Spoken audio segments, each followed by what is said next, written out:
ஜோதிடத்தின் பரிணாம வளர்ச்சி ஏஎல்பி ஜோதிடம். இதை படிங்க, உங்கள் வாழ்க்கை உங்கள் கையில். நக்கீரன் நேயர்களுக்கு வணக்கம். 2024 நாடாளுமன்ற தேர்தல் வாக்கு எண்ணிக்கை நடைபெற்று கொண்டிருக்கிறது. இது குறித்து நம்மிடம் கருத்துக்களை பகிர்ந்து கொள்ள இணைந்திருக்கிறார் தமிழ்நாடு முற்போக்கு எழுத்தாளர்கள் மற்றும் கலைஞர்கள் சங்கத்தின் கடலூர் மாவட்ட பொறுப்பாளர் திரு பால்கி அவர்கள். வணக்கம் சார். வணக்கம் நக்கீரன். ஆசிரியர் குழு மற்றும் வாசகர்களுக்கு பால்கியின் வணக்கங்கள். 2024 மக்களவைத் தேர்தல் முடிவுகள் இன்று வெளியாகி வருது. முன்னதாக நேற்று இந்த எக்ஸிட் போல் பற்றி பேசணும். அதில் பெரும்பாலான ஊடகங்கள் 300க்கு மேலே பாரதிய ஜனதா கட்சி வரும் அப்படின்னு சொல்லியிருந்தாங்க. அதை பற்றிலாம் நீங்கள் கருத்து தெரிவிச்சிருந்தீங்க. இப்போ இன்றைக்கி காலையில் தபால் ஓட்டு முதல்ல எண்ணப்பட்டது. அதன் முடிவுகள்லாம் வெளியாகிச்சு.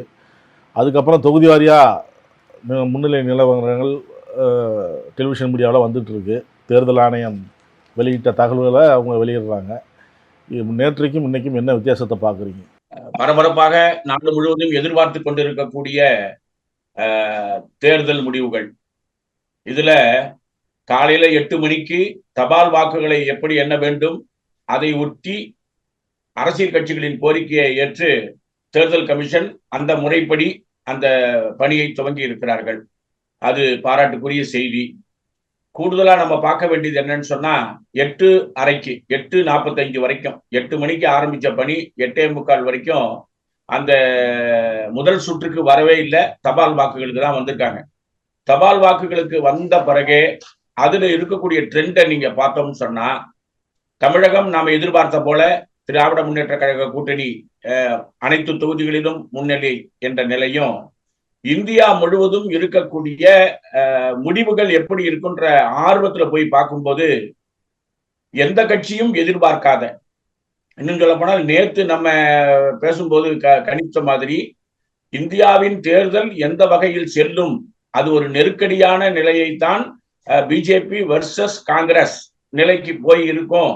அதுல கொஞ்சம் ஜனாதிபதி எல்லாம் தலையிட வேண்டிய தேவை இருக்கிறது என்று அரசியல் அறிஞர்கள், ஓய்வு பெற்ற நீதிபதிகள் ஜனாதிபதி கிட்ட கடிதம் கொடுக்கிற அளவுக்கு தான் இந்த தேர்தல் முடிவு அந்த திசையை நோக்கித்தான் சென்று கொண்டிருக்கிறது. நாம பேசும்போது சொன்னோம் 4, 5, 6 அந்த தேர்தல் பதிவு குஜராத், ராஜஸ்தான், ஹரியானா, உத்தரப்பிரதேஷ் இந்த 4 இடங்களிலும் ஒரு பெரிய பூஸ்ட் 2019 கிட்டத்தட்ட முழுமையாக.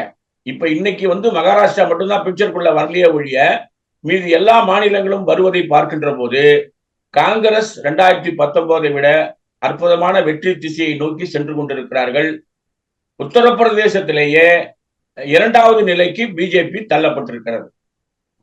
கூடுதலான செய்தி, தேர்தல் கமிஷன் வெப்சைட்லேயே முதல் சுற்று 2ஆம் சுற்று இரண்டிலும் பாத்தீங்கன்னா பாரதத்தினுடைய பிரதமராக இருக்கக்கூடிய நரேந்திர மோடி அவர்கள் 6227 வாக்குகள் பின்னடைவை சந்தித்திருக்கிறார்.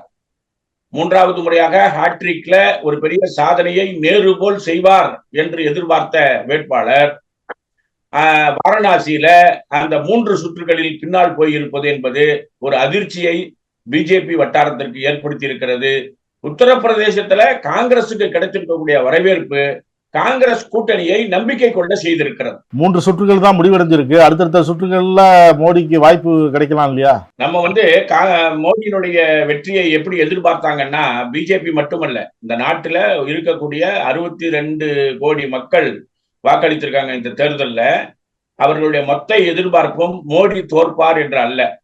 ஆனால் பிஜேபி சொன்னது 5 லட்சம் வாக்குகள் வித்தியாசத்தில் மோடி வெற்றி பெறுவார். அதுதான் அவங்களுடைய ஸ்லோகன். 5 லட்சம் வெற்றி பெறணும்னு சொன்னா இந்த பின்னடைவு அந்த திசையை நோக்கி மோடியை அனுப்பாது. அப்ப மோடியினுடைய நடவடிக்கைகள் மீது மக்களுக்கு ஏற்பட்டிருக்கக்கூடிய வெறுப்பின் அடையாளம் தான் இந்த பின்னடைவு. வெற்றியை நோக்கி செல்றாரா, தோல்வியை தழுவுகிறாரா என்பதை விட ஒரு பிரதமர் வேட்பாளர் 5 லட்சம் வாக்குகள் என்ற நிலையில் தேர்தலை சந்தித்த போது இந்த சூழலில் இப்படி 3 சுற்றுகளில் அவர் பின்னடைவை சந்தித்திருப்பது என்பது அவகானமான செயல். அதாவது அவரே எதிர்பார்க்காத ஒரு சூழல் இது. பிஜேபியினுடைய வட்டாரம் அதிர்ச்சி அடைந்திருக்கிறதுன்றதுதான் இப்ப எல்லா டிவிலையுமே காட்சி பொருளாவே இருக்கு. 2014 வாரணாசி தொகுதியில் அவர் போட்டியிடும் போது மொத்த போட்டியாளர்கள் 41 பேர். 2019 அதே வாரணாசியில் 2வது முறையா மோடி போட்டியிடும் போது மொத்த வேட்பாளர் 26 பேர். இப்ப 2024 வாரணாசியில் 3வது முறையா மோடி போட்டியிடும் போது மொத்த வேட்பாளர் 6 பேர் தான். அப்படிங்கும்போது அவர் நினைச்ச இலக்கை அடைய முடியாதா? இல்ல இதுல 2019 2014 14 வந்தது அவரை எதிர்த்து போட்டியிட வேண்டும் என்று பாலிசி லெவல்ல போட்டியிட்டவர்கள். 19 அது ஒரு வெறுப்பின் அடையாளமாக போட்டியில கலந்து கொண்டவர்கள். இப்போது அதிகாரத்தின் வழியில் அப்படி போட்டியிடுபவர்களை பூரா ஓரம் கட்டப்பட்டு அல்லது சரி செய்யப்பட்டு இந்த 6 பேரை வச்சிருக்காங்க. ஆக்சுவலா ஸ்மிருதி இரானி, ராஜ்நாத் சிங், அமித்ஷா, மோடி இவர்கள் எங்கு போட்டியிடுகிறார்களோ அங்கு அவர்களை எதிர்த்து நாங்கள் போட்டியிடுவோம் சொன்ன சில அமைப்புகள் போட்டியிட போகவில்லை. அவர்கள் எல்லாம் சரி செய்யப்பட்டார்கள். இப்ப 6 பேர் நிற்கிறாங்கன்றது வேற. இவருடைய தொகுதியில இவர் என்ன வெற்றியை அடைவார் என்று நாம் எதிர்பார்த்துட்டு இருக்கும் போது அவரே எதிர்பார்க்காம ஒரு 3 சுற்றுல அவர் பின்னால போயிருப்பது என்பது அவரே ஜென்ட்லா யோசிக்கணும். நாம ஏதோ தவறு செய்கிறோம் அப்படின்ற அந்த யோசனைக்கு அவர் வரணும். அப்படி அவர் யோசனைக்கு வரல அப்படின்னா அது ஆரோக்கியமான சிந்தனை அவர்கிட்ட இல்லைன்னு அர்த்தம். பொறுத்திருந்து பார்ப்போம். அஜய்ராஜ் காங்கிரஸ் வேட்பாளர் தான் மோடிக்கு டஃப் கொடுக்குறாரு அங்க. அதை நம்ம பொறுத்திருந்து பார்ப்போம். இப்போ முன்னிலை நிலவரங்களை எல்லாம் நீங்க பார்த்தீங்க. இது எப்படி போகும்? நம்ம பொறுத்த வரைக்கும் நாம எதிர்பார்த்தது, நேற்று நம்முடைய நக்கீரன் பேட்டியை கேட்டவர்கள் ஒரு 18 நிமிட காணொலி பார்த்திருப்பீங்க. அதுல நாம சொன்னது என்னன்னு சொன்னா, வர்க்கலா பிரபாகர் நிர்மலா சீதாராமனுடைய கணிப்பு சரியான திசையை காட்டியிருக்கிறது. அவர் சொன்னது போல 282 232 என்ற நிலையில் இவர்கள் கடைசி சுற்று வரும்போது இருப்பார்கள் என்று அவர் கணிக்கிறார். நம்ம 350 125 47 என்று எல்லா டிவியும் புலம்பனதை நம்ம ஓரம் கட்டிட்டு வர்க்கலா பிரபாகர் சொன்னது போல 543 280 220 என்ற ரீதியில் இருக்கும்போது ஆட்களை இழுக்கக்கூடிய பணி அல்லது சட்டவிரோதமாக ஆட்சி அமைக்கக்கூடிய பணி நடைபெறுவதற்கான வாய்ப்புகள் அதிகம். காங்கிரஸ் இருந்து ஆட்களை இழுக்கிறதோ அல்லது ஏனைய கூட்டணிகளில் இருந்து பிஜேபிக்கு கொண்டு வருவதற்கோ முயற்சிகள் மேற்கொள்ளப்படும் என்று அவர் ஒரு கணிப்பு சொல்லியிருக்காரு. அந்த திசையை நோக்கிதான் செல்லும் என்று நாம் எதிர்பார்க்கிறோம். நல்ல வரவேற்பு என்னன்னு சொன்னா, நாடாளுமன்றத்துல இடதுசாரிகள் போன முறை வெறும் 5 பேர் தான் இருந்தாங்க. எந்த சட்டங்களும் விவாதமின்றி பாதுகாக்கப்படாது. அப்படியே அதிபர் ஆட்சி முறை போல கொண்டு போனாரு.